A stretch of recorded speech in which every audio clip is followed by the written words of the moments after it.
y que dentro de esos riesgos hay riesgos permitidos y riesgos prohibidos. Si toda acción humana tiene riesgos, la acción humana que se manifiesta a través de una corporación, una sociedad, no importa cómo sea anónima, SRL, ¿no? También importa riesgos.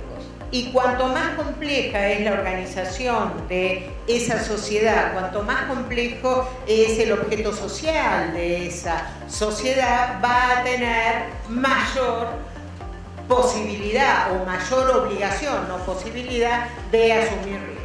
Para ubicarlo rápidamente, todo el criterio y la elaboración de lo que es el gobierno corporativo o el corporate governance aparecen luego de brutos escándalos en los Estados Unidos con relación a el retiro de las personas a través de la suscripción de acciones que después se demostró que estaban deficientemente registradas, que hubo una manipulación de ellos, Welcome, Enron, etcétera, etcétera.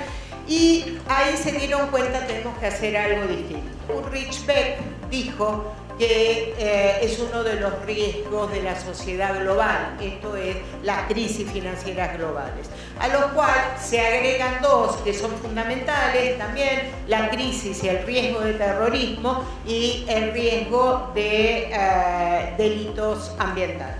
Basta pensar con lo que está pasando en el mundo, más allá de los temas políticos que uno pueda ver con el tema electoral en distintos países, si aumenta o no aumenta el subsidio, etcétera, etcétera. Beck no se equivocó. Y no se equivocó porque, esto no lo dice Beck, esto lo pienso yo, a los seres humanos nos encanta asumir riesgos. Y nos encanta asumir riesgos porque, como diría un psiquiatra que conozco, naturalmente el ser humano es transgresor. El problema no es la transgresión, sino que el problema es la falta de sanción, la falta de límites. En el tema de estos riesgos que están permitidos o que están prohibidos, más allá de la normativa específica, como es la ley 27.401, de la cual ya hablaron mis colegas, el punto que yo quiero señalar es que las legislaciones lo van delimitando y lo van relacionando con algunos delitos. Yo no sé si el doctor Jacobucci esto ya lo dijo respecto del proyecto en el Código Penal, pero la responsabilidad de la persona jurídica, si es que alguna vez, tal vez quizás sale este proyecto, ya me dice Carlos que sí, que apueste, y el tema es que la responsabilidad de la persona jurídica no está limitada solamente al tema de corrupción, lavado de activos, financiación de terrorismo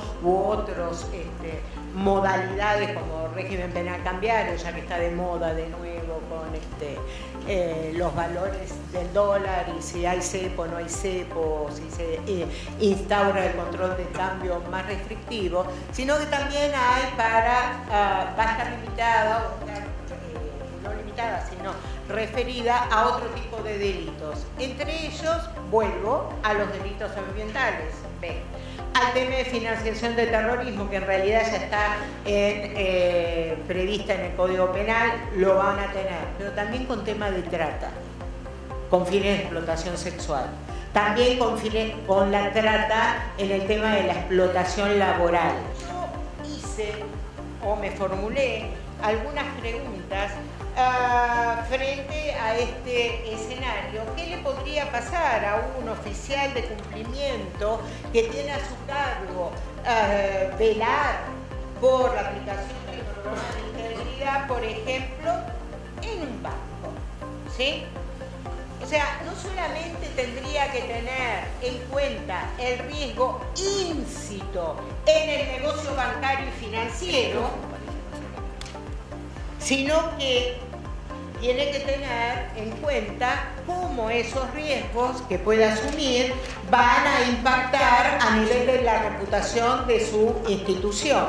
Podríamos ver algunas de las preguntas que se va a tener que formular sobre todo teniendo en cuenta que va a tener que aplicar el compliance dentro del programa de integridad que esté bien hecho y que esté hecho a la medida de cada una de las empresas, no el copio-pego de qué pasa en otra empresa, porque tengo que ver la entidad. ¿Cómo hago para yo tratar de minimizar los riesgos? Que de esto se trata la responsabilidad de compliance.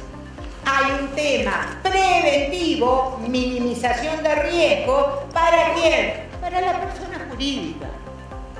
¿Y para quién? Para el directivo, porque si no está el compliance, eso lo tiene que hacer el directivo. ¿Cuándo comienza la corrupción? Acá hablaron de lobby, ¿no? De los lobistas.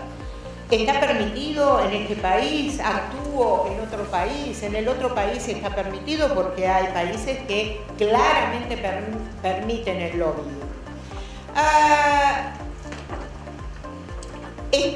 Se admite la sponsorización de la actividad. En algunos lugares sí está admitido y en otros no. Entonces, frente a este panorama que cada vez resulta ser más complejo, ya me pasé, pero me están dejando tranquilamente. Cada vez más complejo, aparece un señor y una señora.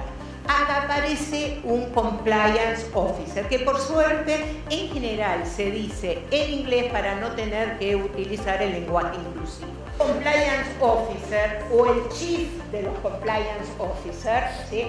La persona humana, diría el Código Civil y nuestro ministro Lacunza, que habla de la persona humana, va a tener que pensar varias cosas. Primera cuestión, que es lo que se sostiene en Europa, ¿tiene responsabilidad penal? En general se dice que no, porque es un auxiliar, que en realidad es el que diseña los programas, que tiene que cumplir con estos programas, que tiene que velar con los programas. En términos comparativos, no se dan cuenta que le están haciendo asumir un montón de responsabilidades que antes eran las que tenía el director. Entonces, en Europa, en este momento, a través de distintas normativas, se está discutiendo la responsabilidad penal del compliance officer. Entonces alguien me dice, bueno, pero ¿qué tiene que ver la responsabilidad del compliance? Acá funcionó el compliance y ahí se detectó el problema. El punto es, si hay un compliance que no cumple con lo que tiene que, con su función y no hace aquello para lo cual se comprometió al momento de ser contratado como compliance, tengan cuidado que a lo mejor algún juez puede sostener que tiene responsabilidad penal por omisión.